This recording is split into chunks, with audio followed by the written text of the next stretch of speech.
Sobral, Tauá, Nova Russas e Jaguaretama. Esses são os 4 municípios líderes do ICGM, que é o Índice Comparativo de Gestão Municipal. O indicador é assinado pelo IPES, o Instituto de Pesquisa e Estratégia Econômica do Estado. Ele é um parâmetro técnico para avaliar as gestões municipais do Ceará nos seus 184 municípios.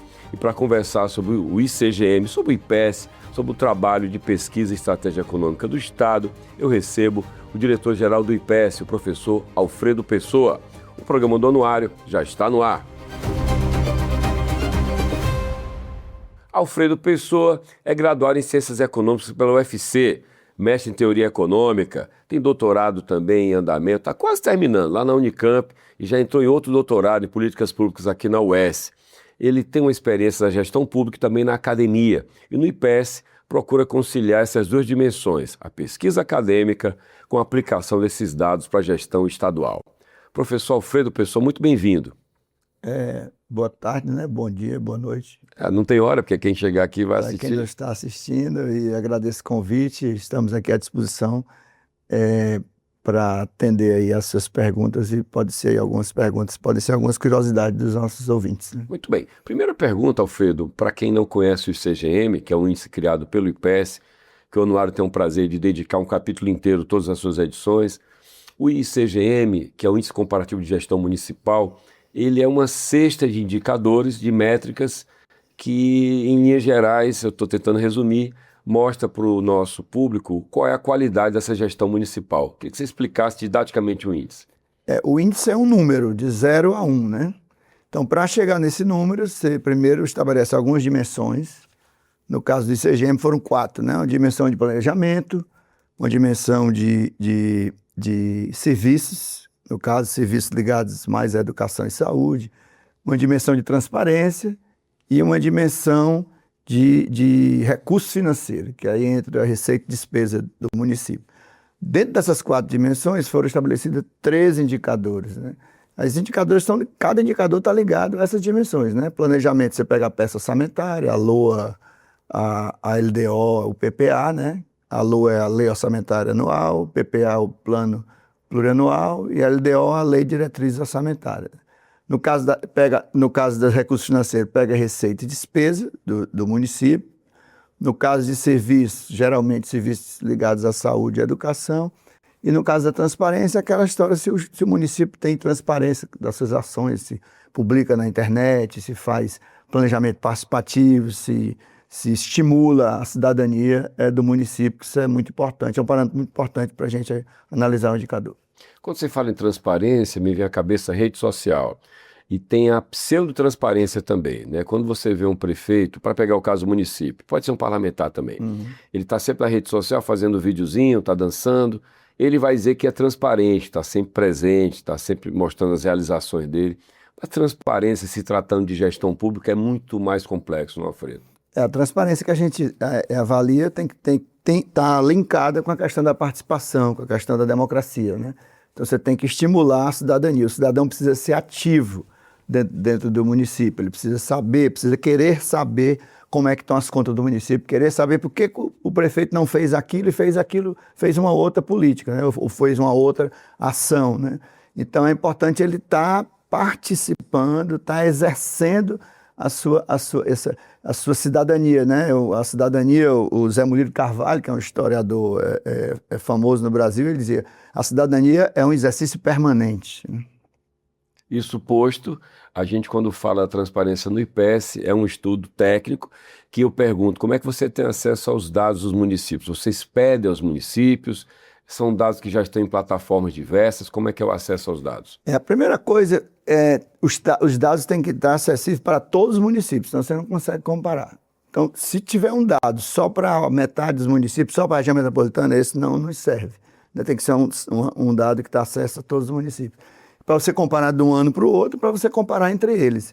E a outra coisa importante é que esse dado ele tem que estar disponível em plataforma municipal, geralmente plataforma municipal, estadual e federal. Geralmente são plataformas federais, porque eles alimentam muito a Secretaria, o Ministério da Saúde, alimentam o Ministério da Educação, eles alimentam, né, a questão do planejamento e também alimentam nessa questão da transparência as controladorias. Então a gente pega geralmente esses dados alimentados pelos próprios municípios, mas que eles são também obrigados a alimentar por força de lei ou por força de algum repasse de recursos. Isso posto, Alfredo, quando você tem algum indicador que não é comum a todos os municípios, ele não é usado, é desprezado ou ele tem o peso calibrado? Como é que funciona? No nosso caso, ele é desprezado. Ele não pode, se ele não puder ser comparado, se ele não puder estar em todos os municípios, ele é desprezado.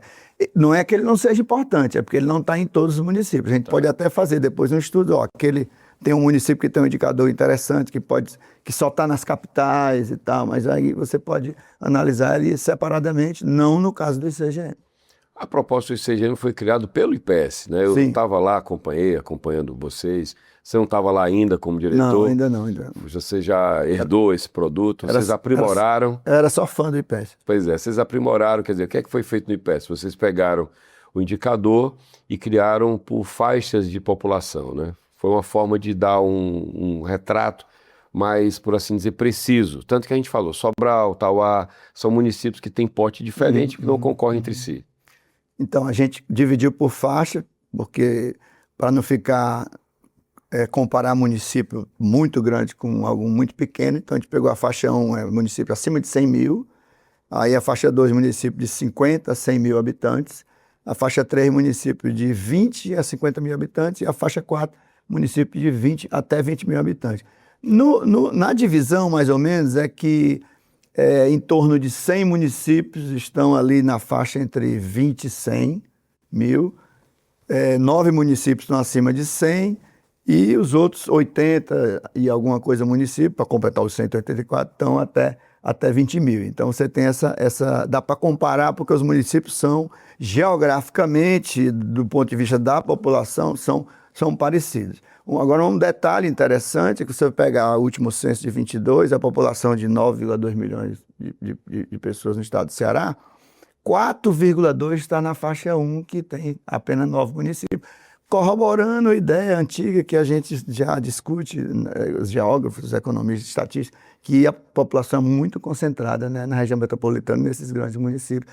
Mas não é uma característica só do Ceará, né? Outros estados também têm essa mesma característica. Eu sei que você necessariamente não é um geógrafo, você é um economista, mas a lógica da concentração das pessoas em poucos municípios e maiores é uma lógica natural. Tem mais serviço, tem educação, tem mais sentido que ele esteja lá. A gente caminha para uma cidade, para um estado cada vez mais concentrado em cidades de médio porte, grande porte, é isso? A tendência é essa, né? Haver a concentração histórica. E aí você tem um contrafactual aí no futuro, né? Que é os serviços melhorando em alguns outros municípios, as pessoas, né, se radicando mais nos municípios.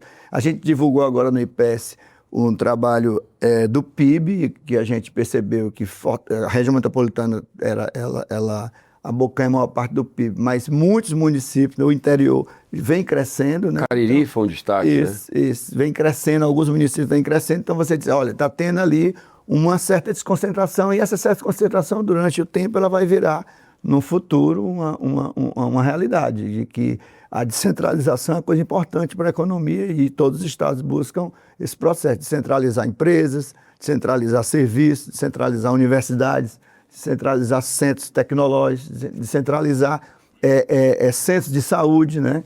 Que no Ceará isso tem se realizado nos últimos anos. Então, você acaba descentralizando serviços, descentralizando algumas ações e algumas oportunidades para as empresas se alocarem, acaba também descentralizando o produto e também as pessoas se radicando, mais no município. Não precisa ser radical para isso, né? Mas, Alfredo, queria fazer uma provocação em cima disso. Você está falando em PIB.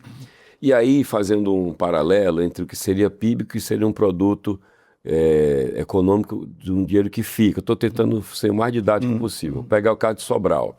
Você tem lá 7 fábricas da Grendene. No PIB de Sobral, isso entra. Quanto é gerado de riqueza lá em Sobral.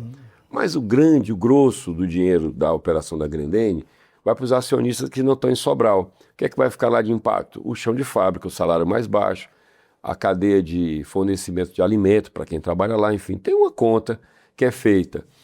O que é que a gente pode ler do que é de fato um produto interno bruto e o que é interno de fato daquele lugar? Estou falando de Cariri, estou falando de Sobral, estou falando da nossa realidade cearense. O PIB dos estados mais pobres, né, ou menos desenvolvidos, que pode chamar, ele tem aí ele vai se esvaindo um pouco, né? Quando eu dou aula na faculdade, eu digo, compra o leite aqui do Ceará, o queijo aqui do Ceará, porque você internaliza a renda, a roupa aqui do Ceará. O Ariano Suassuna aqui falava muito, né? Só compra a roupa do meu alfaiate ali do bairro, porque eu quero dinamizar o bairro. Aquilo é simbólico, né? É importante você... Ele chama de endogeneizar a renda, né? Que você está internalizando a renda. Então, essas vazões aí, né, do PIB, essa fuga do PIB, ela deixa de acontecer se você valoriza mais o produto local. Acontece que o Estado não produz tudo que a sociedade demanda e deseja consumir. Isso aí é uma coisa, isso é um fato, uma realidade. Mas se você pegar essa ideia que está na reforma tributária, que ela se fecha em 32, né? Ela vai passar até 32 para poder ser implantada, ela vai ser em etapas, a tributação vai ser no consumo, né? Então você já melhora para os estados que estão consumindo, que é importante que não fica renda de imposto em outros estados com relação à compra de produtos, por exemplo, de São Paulo, ou do Rio de Janeiro, ou de outro estado mais desenvolvido do que o estado do Ceará. Por isso que eu posso, de maneira empírica, não estou nem olhando para os dados do IPES, acreditar que a riqueza gerada no Cariri pode até ser menor do que a de Sobral da Zona Norte, mas é um dinheiro que impacta mais porque é serviço, porque é um dinheiro que circula no turismo religioso, no mundo acadêmico, que o Cariri tem agora uma comunidade acadêmica grande. Faz sentido esse raciocínio? Para nós, Estado do Ceará, nós somos fortes em serviço, né? Comércio e serviço, o Ceará é muito forte. Então, isso internaliza mais. Esse internaliza mais do que você está fabricando produtos, né? ou vendendo produtos para outros estados. Mas é importante a gente entender que comércio e serviço, ele internaliza mais, o serviço fica... O grosso do imposto dessas transações econômicas fica mais no Estado. Já que estamos falando em PIB, você também é artista, Alfredo, você toca, você canta, você tem uma vida paralela na música. O PIB da cultura, né? A gente fala da cultura ainda, talvez, sem o respeito, entre aspas, ao peso econômico que isso tem, porque está no campo do lúdico, né? Da diversão, mas a gente está falando de negócio, de riqueza, enfim, e de uma lógica que é semelhante. Quando eu trago o artista de outro lugar, ele está gerando esse buraco entre nosso balanço de pagamento, por assim dizer. Como é que vocês leem a cultura? Qual é a expectativa de ter um PIB da cultura no Ceará? O PIB da cultura nacional, ele teve aí um indicador, um estudo feito pelo Banco Itaú. Foi até apresentado nacionalmente, a nossa secretária de Cultura, na época era a Luísa, ela se preocupou com isso, nos procurou para a gente conversar sobre PIB, sobre algum estudo, né? Nós conseguimos chegar próximo ali de um estudo no IPES, entregamos para a secretária esse estudo, do audiovisual. Específico. Específico. Conseguimos chegar ali no audiovisual, fazer um trabalho consistente, bom, né, com metodologia dedicada e consistente para entregá-la. Agora, a gente sabe que o PIB da cultura está também um pouco misturado com o PIB, esse PIB do turismo, né? Então, às vezes, você não sabe o que é turismo, o que é cultura, teria que ter uma taxonomia aí, né? Ideal que fosse uma taxonomia internacional, para a gente poder trabalhar em cima dela. Ou que a gente pudesse criar via IBGE, né, que é o nosso grande instituto, uma taxonomia própria para o Brasil, né? Eu vejo o presidente do IBGE muito preocupado aí com a população de rua, né? Ele agora lançou o estudo da população de rua lá em Goiás, em Goiânia, né? E lá no IBGE de Goiás para fazer a pesquisa em todo o Brasil. Isso para nós é muito importante, para o Brasil é muito importante. Então a gente teria que trabalhar uma taxonomia de PIB. Agora, o PIB do turismo e da cultura já foi trabalhado em chamadas contas satélites, que a gente chama, que é aquele produto que você trabalha apenas para um ano. Acho que foi feito em 2014, aqui no Ceará, tanto cultura como turismo, e já foi tentado fazer na área de saúde, mas são contas satélites, não é aquele pico que você calcula todo ano. Calcula um ano de 14, depois calcula 22, depois calcula 26, para ter uma ideia de quanto aquele setor é importante para o Estado, né? Geralmente essas contas satélites, elas requerem um esforço muito grande, às vezes retira, por exemplo, no caso do IPES, aquela linha que a gente tem de fazer o PIB baseado nas contas nacionais do IBGE. Nosso pessoal todo é treinado pelo IBGE todo ano. A gente tem essa atualização das contas nacionais para poder cada vez mais trabalhar o PIB de forma igual para todos os estados, claro. Que o IBGE trabalha. A propósito disso, claro, quando você tem número, você tem poder. Informação é poder também, né, que você sabe usar. Então, eu imagino que a cultura, sendo mensurada num PIB, ela daria força política até para ser cult, né, para parte da cultura, para mostrar a dimensão que ela tem. O pessoal talvez não perceba. E no PIB da cultura, Alfredo, entraria a música boa, entre aspas, a música ruim, entre aspas. Não estou falando aqui de um PIB do bem ou um PIB do mal, né? Tudo que está sendo gerado seria um PIB da cultura, seja a música do funk, a música eletrônica, o DJ que está lá tocando qualquer coisa, o grupo de samba, a conta é geral. Isso, diversos entraria. Os diversos sabores, gostos da cultura, da música. Você falou no IBGE, você teve outro dia com o presidente do IBGE aqui em Fortaleza, teve uma agenda no IPES, inclusive. Como é que é o mapa de planejamento dos estados do Brasil, hein, Alfredo? Todo estado no Brasil, as 27 unidades, tem o seu IPES, tem o seu Instituto de Planejamento ou não? Como é que é isso hoje no Brasil? Não, os institutos de pesquisa e estratégia econômica, no caso do Ceará, institutos de pesquisa, em geral, não tem em todos os estados, né? Inclusive o PIB só é calculado por 11 estados, nem todos calculam. Os que não calculam estão com o PIB ainda geral, que a gente faz estimativa, né? Depois é que o IBGE consolida, mas os que não calculam estão com o PIB ainda de 22, 23. O governador chega, qual é o PIB do meu estado? Cara, aí o TEC vai dizer, não, só tem um de 22, 23, governador, porque a gente não calcula anualmente, porque nós não somos um dos 11 estados, né? Então tem essa disparidade. Nem todo estado criou estudo de pesquisa, e é muito importante o estado será ter criado, né? Pernambuco tem, Bahia tem, o Maranhão tem, o Espírito Santo é uma referência para o Brasil, é o Instituto Jones, uma referência no Instituto de Pesquisa, e infelizmente seria importante que todos os estados, os 27, tivessem Instituto de Pesquisa que calculasse o seu PIB estadual, porque é muito importante para balizar a economia, para balizar empresário, para balizar empresa, para balizar comércio, para balizar, enfim, a economia para tomada de decisão de decisão privada, inclusive, não só pública, mas privada. A pública também tem muito a ver com política pública baseada em evidência, mas a privada principalmente. Quer dizer, olha, o PIB do Ceará cresce, o PIB do Ceará tem um crescimento maior do que o do Brasil, o PIB do Ceará, a indústria do Ceará melhorou, tem toda essa, dá para ter essa visão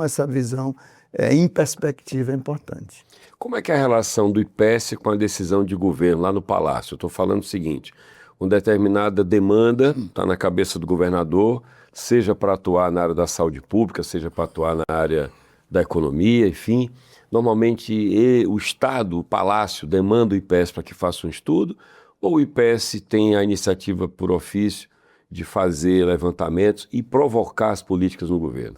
A gente tem um levantamento de todos os planejamentos feitos nos últimos anos, tem até um resumo disso, e a gente muitas vezes é demandado por órgãos do governo.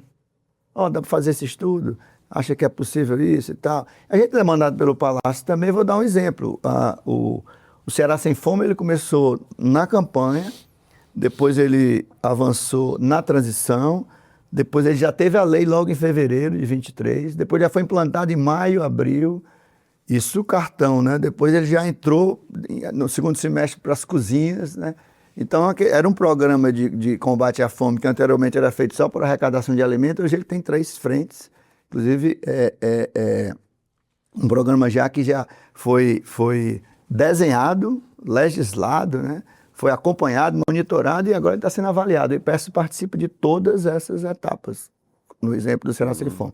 Posso dar outro exemplo, o Vai e Vem, o Vai Vem é o que tem um bilhete, né? o bilhete, Metropolitano, né? o IPES também participou, o ICMS que é repassado para os municípios que estão com saúde, educação e meio ambiente em melhor situação. E tem... Queria até que você falasse desse, a gente já falou no programa do ano passado, mas queria que você explicasse para o público como é que é o critério do desempenho da gestão municipal para que ele receba mais dinheiro. Certo. Cartão Mais Infância. Estou dando exemplo aqui de onde a gente entra. E muitas coisas muitos programas da desenvolvimento agrário, né, que a gente também tem participação.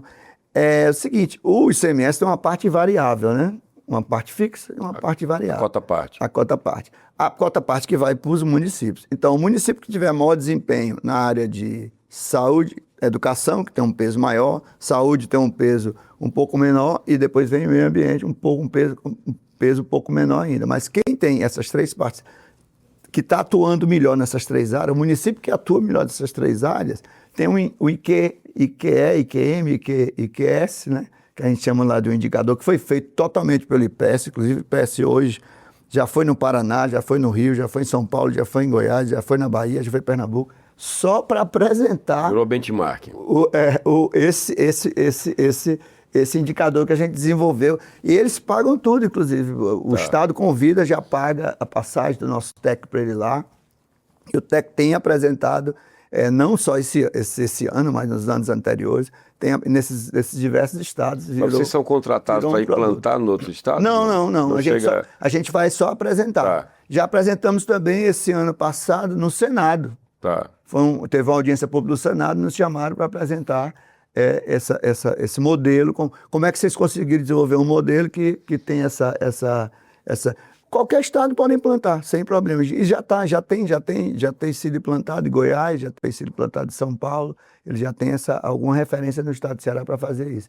Então, o município que está melhor nessas 3 áreas, a partir desse indicador, ele consegue abocanhar a maior parcela da parcela variável da cota parte do ICMS. Isso significa mais recursos para o município. Tá. O município ganha mais recursos, é importante para ele, né? Então, ele diz, se eu me dedicar mais na educação, se eu me dedicar mais na saúde, no meio ambiente, eu tenho aí... Claro que em outros estados eles podem ter outros parâmetros, né? Sim. Pode colocar outros parâmetros, educação e, sei lá, cultura, educação, e pode botar outro parâmetro, desenvolvimento agrário, pode botar outro parâmetro, e não os que a gente colocou aqui. Mas o princípio é o mesmo, Foi feito, inclusive, acho que na década de 2006, 2007, por aí. E vem, já tem uns 20 anos já que tem já tem uns 20 anos dessa tradição. O IPES é o momento, o espaço, o instante mais acadêmico do governo. Você vai lá, você sente, você fica na dúvida se está no campus ou está no governo, porque tem esse perfil, né? Vocês são da academia. O tempo da academia não é o mesmo tempo do governo. Não. O governo tem que dar resposta rápido, a cada 2 anos, porque tem eleição municipal, ele tem que ter alguma coisa para mostrar, para eleger seus prefeitos. E aí vem a eleição para governo, enfim. Esse tempo da gestão pública, Alfredo, que é urgente, que é resultado imediato, nem sempre vai casar com o tempo de uma política pública mais elaborada, testada, por assim dizer, né? Como é que vocês lidam com isso no IPES? Bem, quando é demandado, a gente pede um tempo para elaborar a política, pede um tempo para poder pensar melhor sobre o assunto. Muitas vezes é uma política nacional, né? Olha, o governo federal lançou uma nova política industrial. Como é que vocês estão vendo? Não, vamos estudar aqui, me forneça aí alguns dias para a gente fazer um estudo e fazer um diagnóstico, para saber onde é que o Nordeste, onde é que o Ceará se encaixa nessa nova política. Então, isso tudo tem um tempo. A gente, quando tem essa demanda, principalmente demanda do Palácio, a gente tem que trabalhar um pouco mais rápido, mas não com aquela rapidez do erro, né? Tem que trabalhar com a rapidez e com acerto. Dizer, olha, nós trabalhamos com essa segurança. Inclusive, o IPES ele tem muito respeito em outros órgãos, em outros estados, quando a gente chega, né? Os próprios secretários, não, só vou fazer isso aqui se o IPES disser que está ok. Isso aqui já não foi nem a minha gestão, não. Quando eu cheguei lá já tinha isso. Eu posso ter contribuído para melhorar, mas não foi, não. Já tinha esse conceito, né?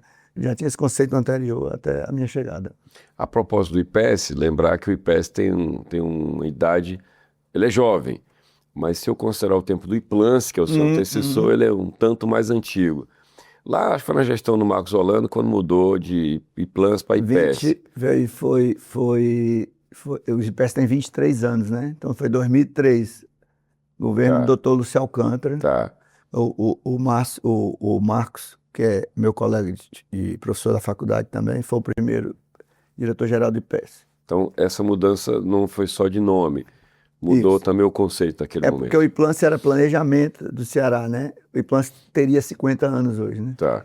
E a parte de planejamento foi para a CEPLAG, para a Secretaria de Planejamento, e o IPES ficou mais específico, como estudo de pesquisa e estratégia econômica, pensar a política e fazer as pesquisas, seja elas indireta ou direta, né? A gente também faz pesquisa direta. As pesquisas diretas são mais caras, são mais trabalhosas, você precisa fazer um termo de referência, demora, licitar essas coisas, mas a gente também faz. E a indireta é procurar os microdados do IBGE, procurar o número onde ele está escondido ali, quando são divulgados os grandes números de grandes institutos de pesquisa. No nosso caso, o grande instituto de pesquisa é o IBGE. A propósito do ICGM ainda, qual a reação dos prefeitos diante do resultado? Teve muito prefeito batendo na porta para perguntar como é que foi isso? Alguns que pioram aparecem, mas é interessante também, dentro daquela lógica de respeitar o Instituto, eles aparecem com muito respeito, eles querem saber, olha, eu quero saber onde é que piorou aqui, onde é que no indicador do ICMS também ele quer saber por que caiu, por que ele não recebeu mais. Então eles fazem muito, eles nem ligam para mim mais diretor, estou indo aí amanhã, o senhor pode me receber? Não, eles vão lá e já são recebidos imediatamente. O pessoal já conhece, o prefeito do município tal, o prefeito tal, entrar aqui, prefeito. Eu só peço para me avisar quando eu estou lá para ir cumprimentar o prefeito. Dizer, olha, estamos à disposição de lhe fornecer qualquer número e tem mais coisa, nós temos mais raio-x do seu município para lhe fornecer. Se você quiser, pode chamar a equipe, pode fazer uma reunião online com a equipe, sem custo, nós estamos à disposição.